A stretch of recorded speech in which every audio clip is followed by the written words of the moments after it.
what they suggest is, as long as it fits within their macro counts, you can eat whatever you want. And then you've got the clean eating sort of environment, the nutrient quality based. Which one's healthier? Someone who only drinks once a week or someone who drinks 4 times a week? Oh, well, everyone's going to see the person who drinks once a week. Yeah. What about the person who gets absolutely bladdered? Exactly. Compared to someone who has a glass of wine 4 times a week. Exactly. What about the person who consumes 2 bottles of wine, 10 vodka cokes, 6 pints at the match, spaced over a 24-hour bender? Exactly. As opposed to the guy who has a small glass of red wine every night with his steak, his veggies and his greens. If you feel guilty about something, right, whatever you, like a night out with friends, if you feel guilty about something you ate, a takeaway or anything like that, you are not educated on nutrition and you need to get better educated. I can't stress that enough.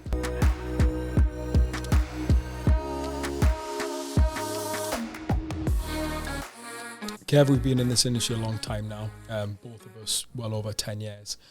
Things have changed a lot, haven't they, since when we first started out.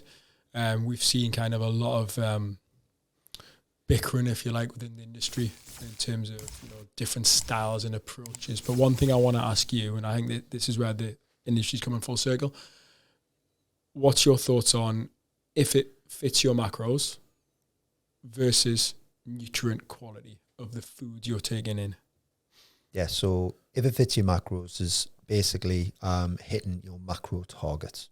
Okay, so of carbs, fats, proteins, and you might have, it might be say 200 grams of protein, it might say 300 grams of carbohydrates, and it might say 150 grams of fats. Mm-hmm. And that will make up a total calorie amount that you need to do. Yeah. And what they suggest is, as long as it fits within their macro counts, you can eat whatever you want. Right. So I could have one meal. It could be from Kentucky Fried Chicken. And if it gets me my 2,500 calories in those macros, that's it. I'm good to go. Boom, you're sorted. Right. And then you've got the clean eating sort of environment, the nutrient quality based, where it's like, you can have a cheat meal here and there, on a weekend is your cheat meal, but the reality is you should be living from the land. If it swum, if it flew, if it walked, if it crawled, them kind of things. Plant-based foods, you can eat it. One ingredient food basically. Yeah. I mean, just from the outside looking in, we can clearly see drawbacks with both of those philosophies. It doesn't take, you don't have to be a nuclear physicist to work out that if I'm eating one meal a day from a fast food joint, firstly, how am I going to look and feel on the inside to get, if I'm just getting those calories? Yeah. Fair enough to hit my macros, but how am I going to look on the inside and feel, and how is that going to present itself on the outside? Yeah. That's the first thing surely we have to consider. But on the other hand, if I'm only, allowing myself that cheat meal once a fortnight, and they deem a cheat meal as that fast food meal maybe, that's also not healthy either, is it, in terms of a mindset? And I think that's where maybe we try to help bridge that gap. I did a video, it must be 4 years ago, and I remember what is healthy. Yeah. And there was a video I did, and it was based around, so what is healthy? And I put it to someone, I'll say, right, someone who drinks alcohol, someone who doesn't drink alcohol. Yeah. You'd be like, right, okay, well, person who doesn't drink alcohol is obviously going to be healthier than that person. It's like, okay, let's say one person doesn't go out or anything like that, lives like a monk basically, because they see it as they can't be around social events because they have to withdraw themselves from alcohol, and they're missing out on a lot of aspects of what we class as health.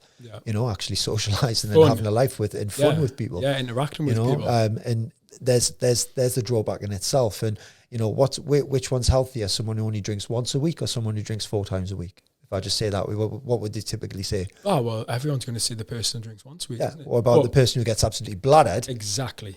Compared to someone who has a glass of wine 4 times a week. Exactly. What about the person who consumes 2 bottles of wine, 10 vodka cokes, 6 pints at the match, spaced over a 24-hour bender? Exactly. As opposed to the guy who has a small glass of red wine every night with his steak, his veggies and his greens, and his potato. Yeah. And this is what we're trying to say, that healthy is what you're sort of trying to make it. Yeah. But the reality is it's what you find comfortable in terms of making sure that there's a balance of everything, which is obvious. Yeah. So the industry has always done this over the years because science comes in, you know, it modernizes itself.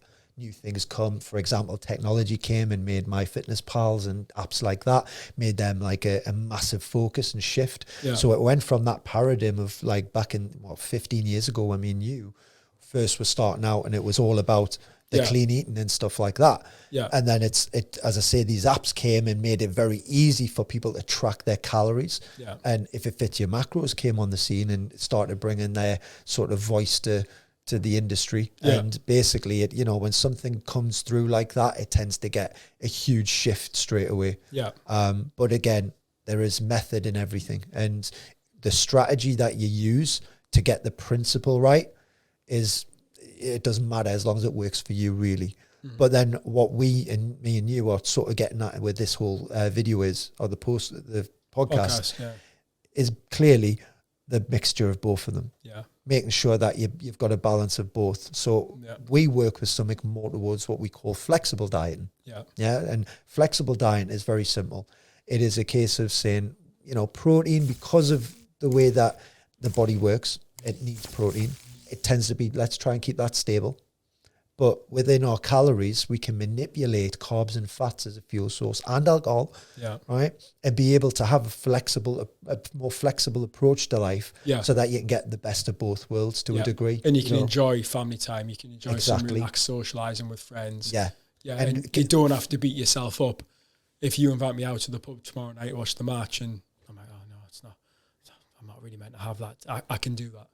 If you feel guilty about something, right, whatever you, like a night out with friends, if you feel guilty about something you ate, a takeaway or anything like that, you are not educated on nutrition and you need to get better educated. I can't stress that enough. Yeah, you need to. We've even been there. Yeah, we're personal trainers, been in the industry for many years. Yeah, right. We know that this is something that needs to be done, and we're hell bent on trying to do it within our gym. Yeah, and help people understand this better.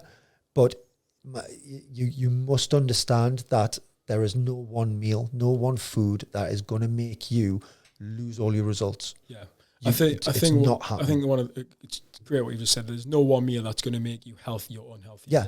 It's about ratio. There's no one workout that's going to make you fit or unfit. It's about ratio, balance, consistency. Longevity. 100%.